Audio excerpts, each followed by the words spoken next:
Marvy's a good girl. Marvy's gonna stay for another video today. We're gonna talk about buying used cars and how to get a great deal. Folks, it's a great day. Welcome to another episode of Frugal Power. The reason I decided to do an episode on how to find an excellent deal on a used car stems from a few reasons. One, there's just been a lot of friends and family, co-workers that's been asking me in the last few months how to get a good deal on a good used car. The reason is, as many of you know, money is tight. Car prices have been going up, especially used cars that are just skyrocketing due to just a low inventory. Everybody wants to have a second or third car to get around without having to take public transportation. So that's very understandable. In addition, something that's close and dear to my heart is that I've never purchased a new car. I have always prided myself in saving money by buying a 2 or 3 year old car and saving 40 or 50% off of the sticker price for the same model. Case in point, I bought a 2015 Subaru Legacy 3.6 fully loaded for $16,000. That car on sticker would have been probably $30,000 to $32,000 fully loaded in 2015. I bought that in 2018 with a little bit of powertrain warranty, and that's my go-to car in bad weather.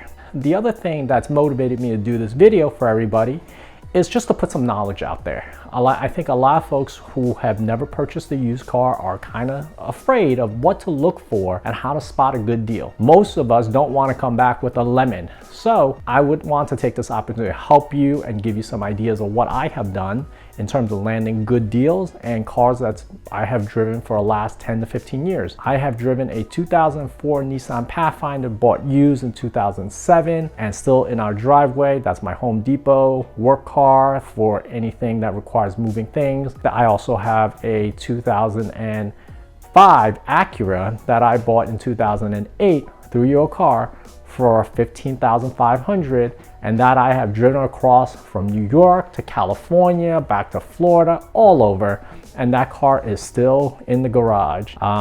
One thing to say for those watching Acura, I'm not sure if you guys are having the same problem in Florida, my dash is melting. Everything that's plastic in that car is melting. So maybe Acura, if you're looking at this, help me out here. I expected better because my Honda is lasting better. Growing up, we didn't have a lot of money. We drove used cars. And one thing I did learn about that is how not to be swindled or tricked into buying lemons. And it took some lessons firsthand before I learned some of the skills of how to choose a good car and then also how to minimize my insurance for those cars. So I'm gonna take you through today just on how to find a good used car, the 7 steps that I use, and share that with you, and I hope you will find that useful.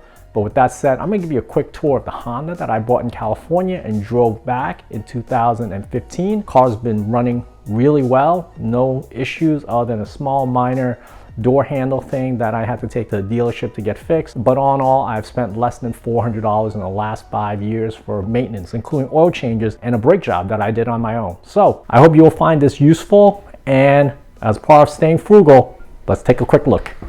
Here's my little beauty.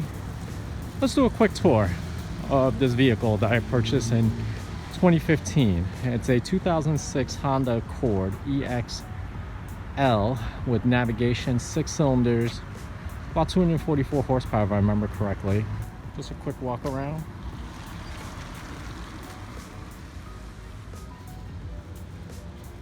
I paid $5,500 cash in California for it. It was an older couple who drove this for work,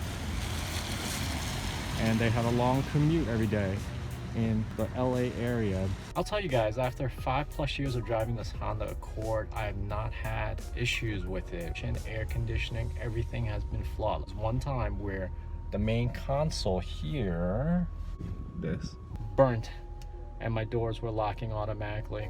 And that was a trip where I was here in Walmart, I had to walk home. But otherwise, this thing has been flawless. This has got to be one of the best Honda Accords of the generation that's been made. Other than that, routine oil changes every 6 months. I use synthetic oil, and this thing, again, has been flawless. Let's take a look at the mileage on this vehicle right now.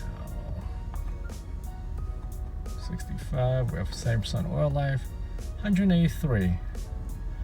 So this is just my in around town car. I'll do a quick show of what's around.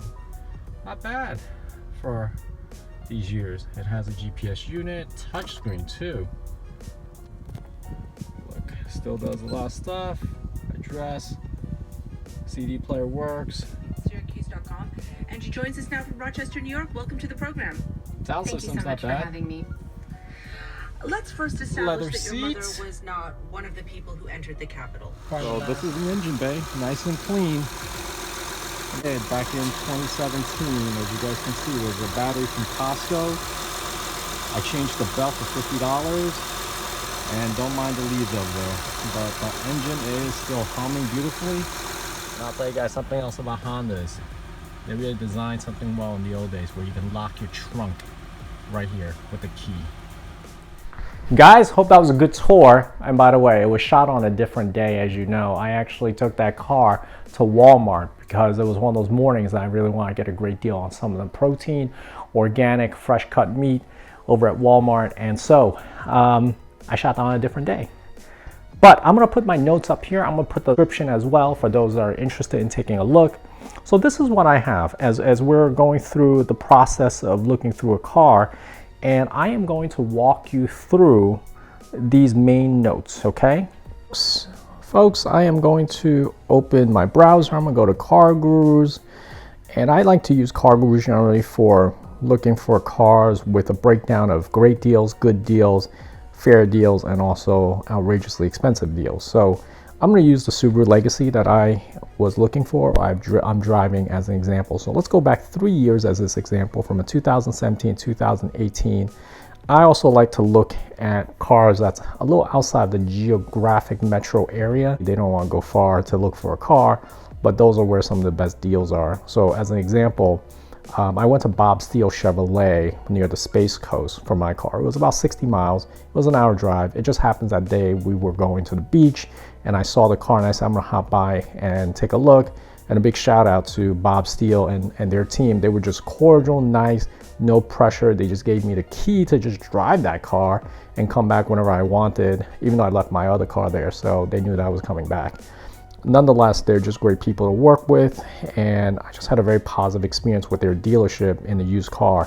One other thing here is I'm going to just take you through what I see here in Cargurus. As an example, Subaru, MIG, I'm going to look for the Legacy, and then let's see, Legacy, we're going to look for the years. Let's go down to 2017 as we had it, and then we're going to go to 2018, and then let's do a quick search. Usually you'll see that the ones that pay for advertising will get the top, and then we'll start with just the deals. They'll list it in the best deal. Well, this car is 122 miles away. This 2018 Subaru Legacy 2.5, that's in red. It's in Jacksonville. Let's take a quick look because it is low. It's got 56,000 miles. The powertrain warranty is over. It's a 4-year 50, usually for Subaru, Hondas, and most makes. And then there's also another one here too. That's a gray. That's 12,790, and it has a little less miles. So let's take a look at the gray one. Once this opens, is I'm gonna take a look at the dealership review. Overall, really good reviews for them. It tells you how much it is generally below market value. This is about $15,000 car. So they're a little less. They are in Jacksonville, possibly one of the reasons. They're not getting enough traffic, so they want to move this to a lower price point. Mileage, owner, 1. Look for cars that are one owner, if at all possible. And then let's take a look. Oh, this one has an accident reported. So let's skip this one because an accident is generally not good regardless of where it is. Let's take a look at this red one. It's a few dollars more, same dealership. Let's scroll down, 1 owner as well, 4-cylinder, black, all-wheel drive. No accidents, that's good. No accidents, 1 owner. It'll give you some description here and it will have the phone number to call. Now, let's call and make an appointment, but let me walk you through the notes that I have that I normally do when I am doing a call with their dealership, okay? Folks, these are the notes that I generally use for my car hunting experience. So I broke these up into 2 sections: basic tips when looking for the car after you have made the call. So usually when you call, ask to speak to a representative because they are commission based. So there's a touch point with who you will be speaking to. I know it's a whole new world now with the COVID situation and how we are trying to be as contactless as possible. And that is my dog that is yawning because I think she doesn't like the way I'm enunciating into the microphone. But let me take you through the basic 5 steps, and then we're gonna go for 2 more for those who are mechanically inclined and want to take a look at things like that. But first off, make sure you have a good mechanic that you can talk to or bring the car to after you've done your initial scouting and looking at the vehicle. So first thing, look for vehicles that are one owner and they should have a very good maintenance record. So usually most folks will keep maintenance records when they're trading it in. They want to get the top dollars for their car, so they will provide that in with their user manual and they should put it all in the glove compartment. Look for that in there. Number 2, we just talked a little about that. Make sure there are no accidents. So usually most of these sites are reputable. They will run a Carfax and share with that information with you. But in the occasion, if you are looking for a vehicle that's for sale by owner, just spend some money and get an unlimited Carfax. You could hit it with just one car, or you might have to go through 10 cars. So I would suggest getting the unlimited option and run the Carfax while you're shopping for a car that month. And then just to make sure that there's no accident as well, just better be safe than sorry. Next one. Number 3, after the appointment for the test drive, ask the car not to be driven overnight. So usually I like to go on a morning, if at all possible, be the first to test drive the vehicle. And this is the reason why. When you look around before starting the car, you will be able to hear any cold start noises with belts, valves, anything like that. But just pay for any weird noises as you turn the car on. And don't be in a rush when the guy hands you the key and be like, hey, you would love to hear how the car starts. Just hold off, just do a quick walk around on the vehicle and then make sure that you take a look for any vehicle fluid leaks or anything like that, and then use a flashlight on your phone just to make sure there's no leaks that's on the general pavement area, and then just look for any noticeable areas with leaks. That's number 3. Number 4, VIN number, which stands for vehicle identification number. They're usually all little stickers that's on the door, on the trunk lid, on the deck. If you put up the hood, you'll see stickers there. They're all tagged. This is to make sure that when a car is stolen, parts can be easily recognizable based on this VIN number. Every car has its own individual VIN number, which is the same thing as your social security number. Make sure when you're walking around that the Carfax report and the VIN number stickers are there and they match. Okay, and then when they match, this is the other thing. There's 2 things I want to say about the VIN number and the stickers.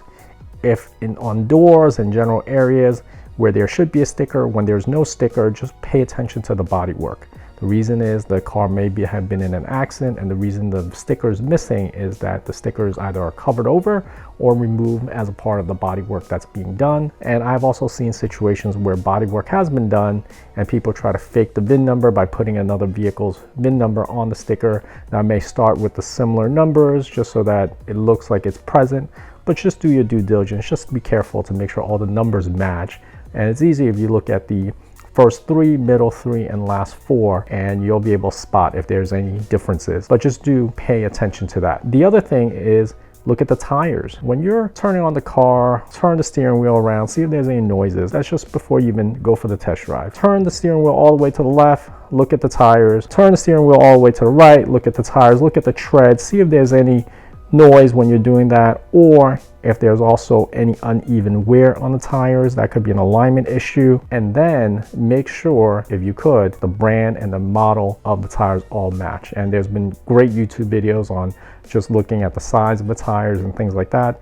But again, just make sure everything matches. There's a few mechanical tips that I want to share with you for those who are mechanically so inclined. When you are done test driving the car, lift up the hood and see if there's any weird smell. I mean, sometimes the smell could be very small, and when the hood is down, you may not be able to catch it. But if there's generally oil leaks and things like that, when the engine heats up, you'll be able to smell it. Odd noises, odd smells are signs that there's problems. And then this is for those who are interested in taking a look at how the brakes are. Obviously, you can't lift the car up in a jack, but take a look if there's rust on the rotors and if there's any grooves that are signs of uneven wear or sticky calipers.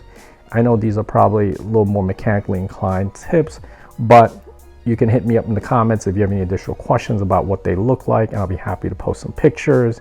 But overall, those are some of the things that you should really be looking for as you go through your appointment to look at the car, even if they're at a dealership or if this is a personal purchase. I hope this helps you all with looking for a good used car and tips in saving you a few dollars. Stay frugal, and I hope to see you on the next one. Thank you.